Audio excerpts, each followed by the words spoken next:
రాజు అయిన నెబుకద్నెజరు, నువ్వు పెట్టించిన ఈ ప్రతిమకు మేము నమస్కారం చేయము. ఎందుకంటే మా దేవుడు సజీవుడు, శక్తివంతుడు, జీవము కలిగిన సమర్థుడైన దేవుడు మా దేవుడు. మండుచున్న వేడిమి కలిగిన ఈ అగ్ని గుండముల నుంచి మమ్మల్ని విడిపించడానికి సమర్థుడు. ఒకవేళ ఆయన వచ్చి అది చేయకపోయినా దీనిలో పడి చనిపోతామే కానీ, కాలిపోతామే కానీ నువ్వు నిలువు పెట్టిన బొమ్మకు నమస్కారం చేయము. మాకొక నిరీక్షణ ఉన్నది, మాకు నిరీక్షణ ఉన్నది. నిరీక్షణకు ఆధారం ఆ దేవుడే అని దేవుని మీద ఆధారపడ్డారు కాబట్టి దేవుడు వాళ్ళ మధ్యలోకి దిగొచ్చాడు.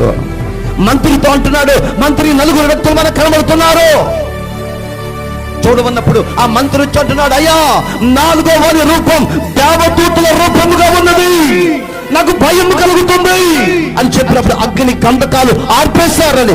నిరీక్షణ అగ్ని గంధకాలను ఆర్పగలిగేది.